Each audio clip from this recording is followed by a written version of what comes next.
Right, we're gonna be reacting to the worst punishments in the history of mankind, even worse than before. So I'm gonna rate them if I'll be able to take it or not. Like, if I was in the situation I get tortured, would I take this like a man or would I bitch out?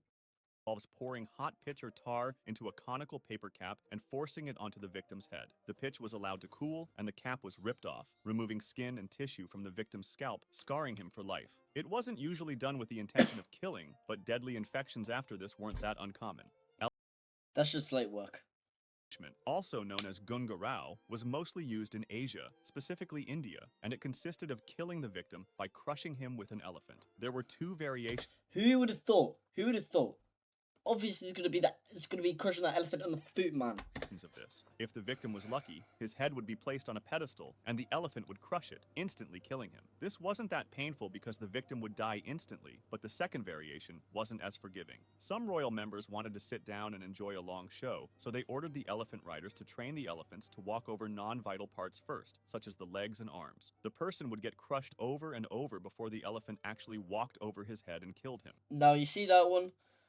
What I'll do is I'll just move out the way of the elephant's foot, and then it wouldn't crush me. In ancient Rome, those who would kill their own father were subjected to poena culli. It was a death penalty that consisted of being sewn up in a leather sack with a mix of live animals, including a dog, snake, monkey, and a chicken, and then being thrown into water. Roman decimation. Wait, what? What? You get put in a bag with a chicken. Poena culli. It was a death penalty that consisted of being sewn up in a leather sack with a mix of live animals, including a dog, snake, monkey, and a chicken, and then Okay, there's a snake, dog, monkey, leather sack with a mix of live animals, including a dog, snake, monkey, and a chicken. Alright, so what you want to do in this situation? You're bagged up. You just bagged up in the you just bagged up, right? What you want to do is you want to get the monkey and the dog to team up, and then go against the snake, right? And then you befriend the dog to override the monkey. The chicken's not going to do anything apart from peck you. Then what you want to do is you use the fangs from the snake, and then rip the bag open, and then you swim up to the surface. And then Easy. being thrown into water. Roman decimation. In ancient Rome, when military units or a large group were guilty of capital offenses, such as cowardice, mutiny, or desertion, they went through the process of decimation. A cohort of roughly 480 soldiers that needed to be punished was divided into groups of 10, and each group drew lots randomly. The soldier who picked the shortest straw had to be killed by his 9 friends, often by stoning, clubbing, or stabbing, while the 9 surviving ones had to stay outside the fortified security of the camp for some time. Since the killed victim was chosen randomly, all soldiers in the group were potentially liable for execution, regardless of how guilty they were. Blowing from Alright, so that one. You dead? Blowing from a gun is a method of execution in which the victim is typically tied to the mouth of a cannon, which is then fired, resulting in instant death. A description of what happens was given by an English soldier in the 19th century, and he said that the victim's head goes straight up into the air for about 40 or 50 feet. The arms fly off right and left, high up in the air, and fall at around 100 yards distance, while the legs drop to the ground beneath the muzzle of the gun. It's this low on the list because the victim probably doesn't feel a thing, as his death is instant.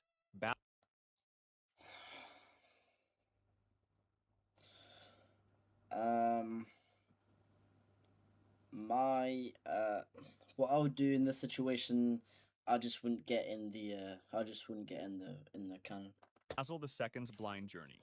Byzantine Emperor Basil II reportedly captured 15,000 Bulgarians during the Battle of Kleiden, so he decided to use them as a message to their homeland. He divided the prisoners into groups of 100, and then he had 99 out of every 100 blinded, with the 100th man being blinded in only one eye, so that he could still lead the other 99 back home. Bulgarian Tsar Samuel died of a heart attack on October 6, 1014, reportedly due to seeing his soldiers blinded. Castor oil poop barrels. You just pick. So in this situation, if you're getting blinded by the you just pick the eye, you just pick your eyes up and then put them back in your socket, and then you could see again. Making someone drink a lot of castor oil caused stomach pain and made them so sick that they could no longer hold their poop together. They would then put the person in a big human-sized barrel and remove them when the person confessed. This could even go as far as leaving the person to drown in their own body fluids inside the barrel if he didn't cooperate. Immurement. Okay, and this one, you would just confess. Immurement was used both as an execution method and as a lifelong imprisonment method. It consisted of putting someone in an enclosed space and really tight space, such as behind a wall, for the rest of his life. If it was used as an execution method, the person would be left to starve to death, while if it was used as imprisonment, they would regularly give the victim food. Rack. Okay, so what you want to do, if they're just in for imprisonment, you'd take the food, you'd stash it, alright? You'd take little portions of it. Therefore, you wouldn't die of starvation. You just slowly decrease of hunger. Then once they come back for food, you grab their arm, pull them in there with you, start beating them, take the key, get out. If it's for the other one, where they just let you starve to death, then you're probably dead. The person would be forced to lay on a rectangle-shaped wooden rack that stretched the victim's body by pulling the arms and legs in opposite directions. It caused incredible pain and could lead to dislocated limbs and torn ligaments. It was mainly used as a method to get information, but it could also be used to tear the victim's limbs out and leave him bleeding to death. Tarring and Okay, this one you wanna bite the ropes. You wanna pull the ropes as hard as you can, bite them, and then you can be free. feathering. Tarring and feathering is a form of public torture where a victim is stripped naked or stripped to the waist, while But I do this all the time. wood tar, sometimes I don't use wood tar. hot, is either poured or painted onto the person. After that, the victim would have feathers thrown onto him, or he was rolled around on a pile of feathers so that they stuck to the tar. This would not only cause extreme burns to the victim's skin, permanently scarring him, but also psychologically humiliate him in public, as he was meant to look like a giant chicken walking around the street. Choke pear. Okay, but I usually dress up as a naked chicken on Thursdays, so it's not that bad. It was a metal tool that was put into someone's mouth or booty hole and then made bigger on purpose. The tool would stretch the tissue to the point of no return. Aztecs live heart removal. Okay, what the fuck is even that? Stretching that asshole out. Bro, come on. When the Aztecs sacrificed people to Huitzilopochtli, the sun god, the victim would be placed on a sacrificial stone, and the priest would then cut through the abdomen with an obsidian or flint blade. The heart would be torn out, still beating, and held towards the sky in honor of the sun god. Heretic's fork. Good for religion. Therefore, if you don't believe in the religion, then you don't have to do it. Easy. Next one.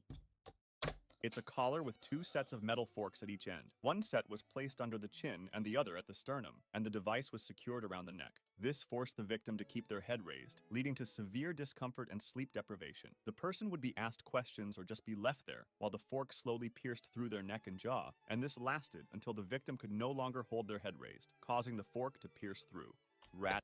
Okay, so it's a chain with a fork. What you do in this situation, you just twist it, and then you just twist it. That's the easiest one in the whole world. A large container with a boiling liquid, such as oil, gradually and slowly. The first exposed parts would be the extremities, such as fingers and toes, which have lots of nerve endings and cause incredible pain. Then the skin, muscles, and fat softened and liquefied due to the heat, while internal organs and the flesh got boiled from the outside, making this a slow and agonizing process. Nobody's surviving that unless you have indestructible skin and indestructible organs. Unless if you do have indestructible skin and organs, then you could just drink it before before everything dissolves in the oil. Keel hauling.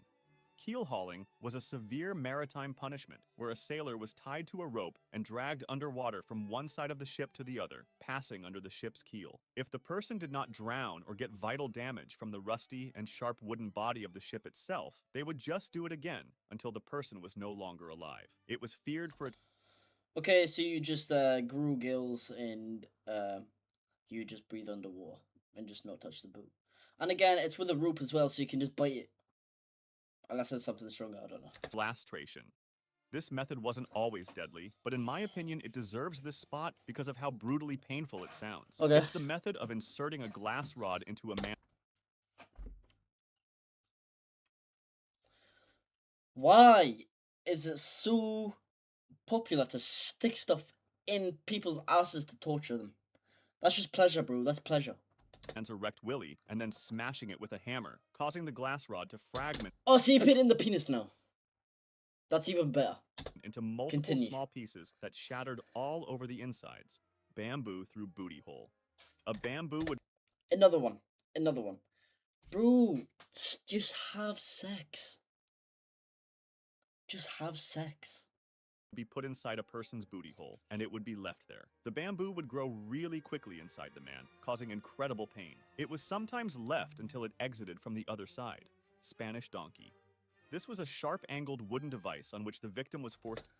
Well, no. What do you mean? What is bro talking about? What do you mean? What am I talking about? You're literally sticking something in people's ass cheeks. Just have sex. Then you get pleasure out of it as well, and they don't have a great time. To sit, straddling it like a donkey, with weights attached to their feet. This would increase pressure and pain on the body, often causing severe injury to the legs and spine until the victim was ripped apart by their body weight. Brazen bull. A metal statue shaped like a real-sized bull was used to lock someone inside and then heated up with fire underneath. The person inside would feel extreme heat and pain while being burned alive, and it was meant to scare others by showing how bad the punishment could be. There were special pipes to make the victim breathe, which also made the screams hearable for the crowd, resulting in a bull-like sound. The steam would leave from the bull's nose for extra realism. Impalement. The brutal part of impaling, like crucifixion, is that the victim tortured himself. In a famous variant, he was set up high, on a stake, so that it didn't actually penetrate anything vital, so long as he stayed up on And now we're sticking more things up the asshole. his toes, Come on, so he bro. could keep it from going any deeper so long as he kept his own weight on his feet. When the victim would get tired, he would slip a little further, and when he felt the pain, he would scramble up again on the already aching and exhausted muscles, only to repeat this process out of exhaustion. Surely you would just grip it with your hands, right? So say you're like standing up, you just grip it, right? And then just pull yourself out, no? Or would that not work? Would that work or not?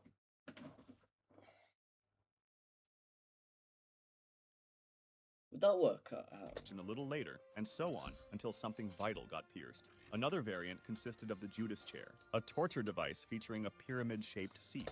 Look, more things up the ass, bro. All all the people in the past were freaky ass, bro.